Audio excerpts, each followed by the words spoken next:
Shalom Edidim. Voilà, depuis notre confinement à Kiryat Arba, Hebron, j'espère apporter un moment d'introspection, de réflexion et de reconstruction de chacun de nous. Dans nos alcôves du Tanar cette semaine, la paracha de Tzav, et voici des réflexions inspirées aussi grandement par le Rav Jonathan Sacks, qui était l'ancien grand rabbin de l'Angleterre. L'hébraïsme est un champ de résistance qui s'oppose entre l'universalisme et le particularisme, par exemple, ou entre l'exil et la rédemption, les prêtres, les prophètes, le temps cyclique et linéaire, etc., etc. Cela, mes amis, est rarement plus évident que dans les écrits contradictoires du texte biblique sur les sacrifices. Et peut-être nulle part nettement exprimé que dans cette association faite ici, cette semaine, entre la paracha de Tzav, qui contient une série de lois sur les sacrifices, et le passage du livre de Jérémie que nous lisons généralement comme Haftara. Voici ce que le texte de Jérémie dit à travers quelques phrases. « Car je n'ai rien dit, rien ordonné à vos ancêtres le jour où je les ai fait sortir du pays d'Égypte, en fait d'holocauste ni de sacrifice. Mais voici l'ordre que je leur ai adressé. Savoir, écoutez ma voix et je serai votre Dieu et vous serez mon peuple. Suivez de tout point la voie que je vous prescris afin d'être heureux. » Nous sommes au chapitre 7, les versets 22-23 pour ceux que ça intéresse. Les commentateurs ont été perplexes devant la contradiction flagrante entre ces propos et le fait évident que Dieu a effectivement ordonné aux Hébreux de faire des sacrifices, vous le savez comme moi, après les avoir fait sortir d'Égypte. Alors bien sûr, plusieurs solutions ont été proposées. Selon Maïmonide, le Rambam, les sacrifices étaient un moyen, et non une fin en soi au service divin. Rabbi David Kimri, de l'époque du Moyen-Âge, soutient que les sacrifices n'étaient pas les premiers commandements de Dieu après la sortie d'Égypte, mais assurément. Ce qui était le premier, c'était la législation civile. Don Yitzhak Abravanel, ministre au Portugal, puis en Espagne et enfin dans le comtat vénécin, va jusqu'à dire qu'initialement, Dieu n'avait nullement l'intention de donner aux Hébreux des règles sacrificielles. Il ne les a instaurées collectivement qu'après le péché du veau d'or. Les sacrifices devenaient donc une antidote à la tendance des enfants d'Israël à se rebeller contre Dieu. Entendez bien. L'explication la plus simple peut-être est de noter que le mot hébreu « lo » dans ce verset que je vous ai lu de Jérémie ne signifie pas toujours « non » négatif. Mais parfois cela peut signifier « non seulement » ou « pas seulement ». Ainsi Jérémie n'aurait pas dit que Dieu n'avait point ordonné de sacrifice, mais qu'il ne serait jamais le seul élément, pas seulement, non seulement, ni même le plus important de la vie religieuse. Le dénominateur commun de la critique prophétique des sacrifices n'est pas leur opposition en tant que telle, mais plutôt une insistance sur le fait que les actes concernant Dieu ne doivent jamais ternir notre sens du devoir envers notre humanité. Le prophète Micha a donné à cette idée l'une de ses expressions les plus célèbres. Écoutez. « Mais quel hommage offrirais-je au Seigneur? Comment montrerais-je ma soumission au Dieu suprême? Me présenterais-je devant lui avec des holocaustes, avec des veaux âgés d'1 an? Le Seigneur prendra-t-il plaisir à des hécatombes de béliers, à des torrents d'huile par myriades? Vous sentez le cynisme de Micha? Donnerais-je mon premier-né pour ma faute, le fruit de mes entrailles comme rançon expiatoire de ma vie? Homme, on t'a dit ce qui est bien, écoutez maintenant. Ce que le Seigneur demande de toi, rien que de pratiquer la justice, d'aimer la bonté et de marcher humblement avec ton Dieu. 6e chapitre du livre de Micha, versets 6 à 8. Je vous avoue que ça bouche le coin de plus d'un d'entre nous, bien entendu. Mais il est important de le dire, important d'élargir son horizon et comment dire, d'asseoir sa connaissance et son savoir. Donc la question reste en suspens. Pourquoi des sacrifices? Certes, ils ne font plus partie de la vie du judaïsme depuis la destruction du Second Temple, il y a près de 2000 ans, mais pourquoi? S'ils sont un moyen et non une fin, Dieu a-t-il choisi cette fin? Il s'agit là de l'une des questions les plus profondes du judaïsme et les réponses sont nombreuses. Si vous me permettez, je voudrais ici examiner une seule donnée pour la première fois, donnée pour la première fois par un penseur juif du début du XVe siècle, Rabbi Yosef Albo, dans son livre Sefer Haïkarim. La théorie d'Albo a pris comme point de départ non pas des sacrifices, mais deux autres questions intrigantes. Suivez-moi. La première, pourquoi après l'inondation, le déluge bien entendu, Dieu a-t-il permis aux êtres humains de manger de la viande? Référence, le livre de la Genèse, chapitre 9, versets 3 et 5. Initialement, ni les êtres humains ni les animaux n'avaient mangé de viande. Référence, premier chapitre de la Genèse, versets 29-30. Pour quelle raison Dieu, pour ainsi dire, changea-t-il d'avis? Après cette première question intrigante, la seconde, en quoi l'offrande de Caïn de certains des fruits du sol était-elle répréhensible, tel que nous le voyons dans le 4e chapitre de la Genèse, versets 3-5. Le rejet par Dieu de cette offre a conduit directement, dit Albo, au premier meurtre lorsque Caïn a tué Abel.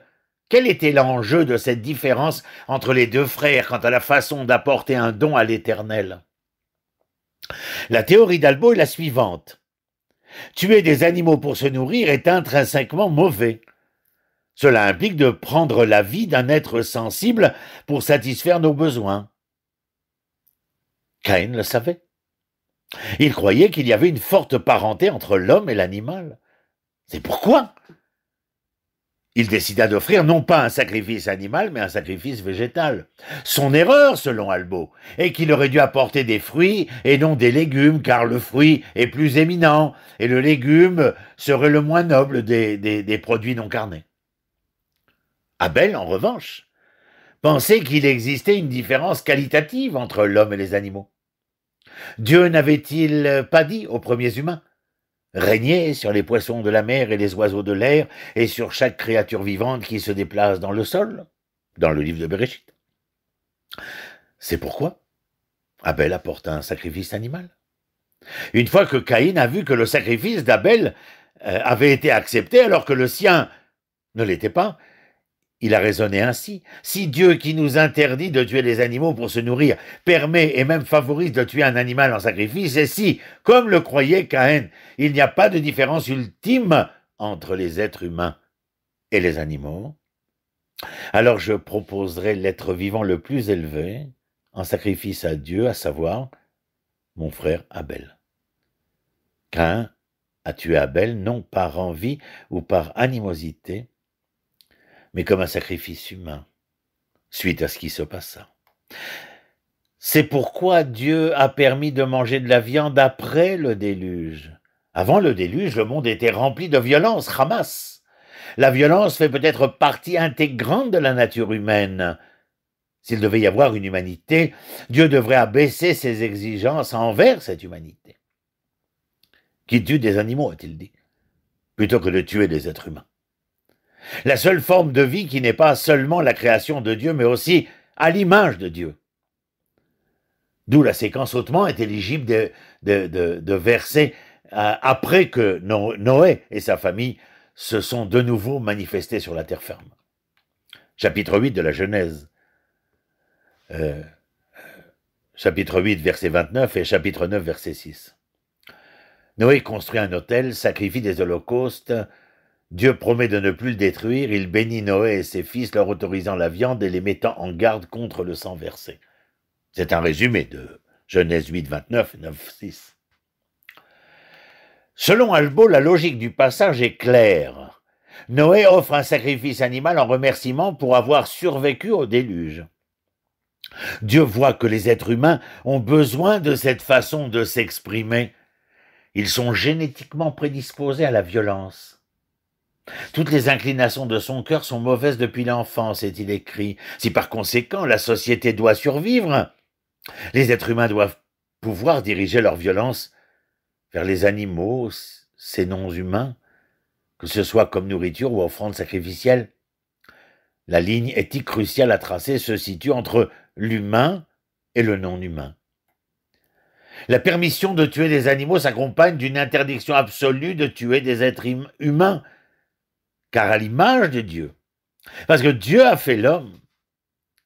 Ce n'est pas que Dieu approuve de tuer des animaux, que ce soit pour le sacrifice ou la nourriture, mais que l'interdire aux êtres humains, étant donné leur prédisposition génétique à la violence, est utopique. Ce n'est pas pour l'instant, mais pour la fin des jours, que l'on se passera de cette chair animale dans tous les domaines. En attendant, la moins mauvaise solution est de laisser les gens tuer les animaux plutôt que de tuer leurs semblables. Les sacrifices d'animaux sont une concession à la nature humaine. Mais la question que vous pourriez poser, et que je pose aussi, pourquoi Dieu ne choisit jamais de changer la nature humaine? Allez voir ce qu'en dit le Rambam dans le Guide des Égarés, livre 3, chapitre 32. Les sacrifices remplacent la violence dirigée contre l'humanité. Le penseur contemporain qui a le plus fait pour raviver cette compréhension, sans toutefois se référer à Albo ou à la tradition juive, est le professeur René Girard, dans l'un de ses livres qui s'intitule « La violence et le sacré ». Le bouc émissaire et les choses cachées depuis la fondation du monde, il déclare, ou il écrit plutôt, le dénominateur commun des sacrifices soutient-il est le sacrifice qui est répétition rituelle, selon lui, d'un meurtre fondateur ayant permis une première fois le rétablissement de la paix. Et la seule manière à même de tromper la violence est de l'expulser temporairement hors de la société. Car le sacrifice met en œuvre un mécanisme victimaire, qui consiste à détourner la violence fondamentale vers d'autres êtres. Un homme ou une victime de remplacement dont la mort importe moins, qui se présentent alors comme des boucs émissaires. Dans un univers où le moindre conflit peut entraîner des désastres, le sacrifice polarise les tendances agressives sur des victimes réelles ou idéales, animées ou inanimées, mais toujours non susceptibles d'être vengées. Il fournit un appétit de violence dont la seule volonté ascétique ne peut venir à bout, un exutoire partiel, certes temporaire, mais indéfiniment renouvelable, et sur l'efficacité duquel les témoignages concordants sont trop nombreux pour être négligés. Le sacrifice empêche les germes de violence de se développer. Dans le livre de Girard, vous retrouverez ça, page 35. La pire forme de violence au sein des sociétés est entre elles et la vengeance, un processus interminable et infiniment répétitif. Hillel, le sage que Girard ne cite pas non plus, a déclaré en voyant un crâne humain flottant sur l'eau. Aussi il vit un crâne qui flottait à la surface de l'eau, il lui dit « Parce que tu as emporté, on t'a emporté, et ceux qui t'ont emporté finiront emportés. » Dans les Pirkei Avot, chapitre 2, Mishnah 7. L'énergie destructrice de la vengeance. Pourquoi alors les sociétés modernes ne pratiquent-elles pas le sacrifice? Parce que, soutient Girard, il existe une autre façon de déplacer la vengeance. La vengeance est un cercle vicieux dont les effets sur les sociétés primitives ne peuvent être que supposés. Pour nous, le cercle est rompu. Nous devons surtout notre bonne fortune, mes chers, à l'une de nos institutions sociales, notre système judiciaire qui sert à déjouer la menace de vengeance. Le système ne supprime pas la vengeance, il se limite plutôt à un seul acte de représailles commis par une autorité souveraine spécialisée dans cette fonction particulière. Les décisions du pouvoir judiciaire sont invariablement présentées comme le dernier mot de la vengeance. Vous retrouverez cela aussi dans le livre de Girard, page 15. Non seulement sa théorie, à René Girard, réaffirme le point de vue d'Albo, du Rav Yosef Albo, cela nous aide également à comprendre la profonde compréhension des prophètes et du judaïsme dans son ensemble. Les sacrifices ne sont pas des fins en soi, mais font partie du programme de la Torah pour construire un monde racheté du cycle interminable de vengeance. L'autre volet de ce programme, le plus grand désir de Dieu, est un monde gouverné par la justice. C'était, rappelons-le, sa première charge à Abraham. Si je l'ai distingué, c'est pour qu'il prescrive à ses fils et à sa maison après lui d'observer la voie de l'Éternel en pratiquant la vertu et la justice, afin que l'Éternel accomplisse sur Abraham ce qu'il a déclaré à son égard. Genèse chapitre 18, verset 19. Avons-nous donc dépassé cette étape de l'histoire humaine où les sacrifices d'animaux n'ont plus raison d'être? La justice est-elle devenue une réalité suffisamment puissante pour que nous n'ayons plus besoin de rituels religieux pour détourner la violence entre les êtres humains? Si tel était le cas, dans son livre L'honneur des guerriers, en 1997, Mikhail Ignatieff tente de comprendre la vague de conflits et de violences éthiques comme en Bosnie, au Kosovo, en Tchétchénie, au Rwanda, qui a marqué le visage de l'humanité depuis la fin de la guerre froide. Qu'est-il arrivé au rêve libéral de la fin de l'histoire? Ces paroles vont au cœur même du nouveau désordre mondial. Le principal obstacle moral sur le chemin de la réconciliation est le désir de vengeance. Maintenant, la vengeance est communément considérée comme une émotion faible et indigne. Et parce qu'elle est considérée comme telle, son emprise morale profonde sur les gens est rarement comprise. Mais la vengeance considérée moralement est un désir de garder la foi avec les morts, d'honorer leur mémoire, en reprenant leur cause là où ils s'étaient arrêtés. La vengeance garde la foi entre les générations, et c'est terrible. Ce cycle de récrimination intergénérationnelle n'a pas de fin logique.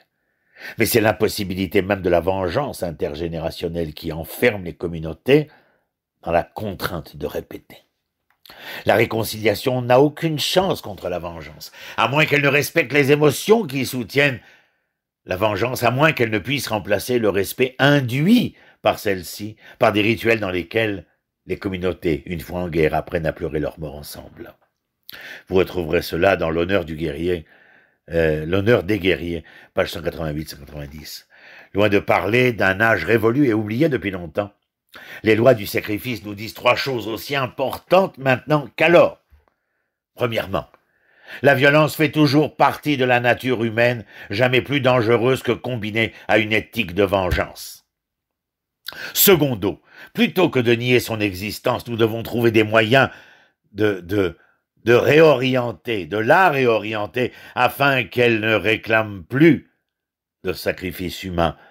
Tertio, que la seule alternative ultime aux sacrifices animaux humains soit la première proposée, il y a des millénaires, par les prophètes de l'ancien Israël, et personne, à mon humble avis, ne l'a énoncé mieux que le prophète Amos lui-même. Écoutez, et nous terminerons avec cela. Faites-moi grâce du bruit de vos cantiques, que je n'entende plus le son de vos luttes, mais que le bon droit jaillisse comme l'eau, la justice comme un torrent qui ne tarit point.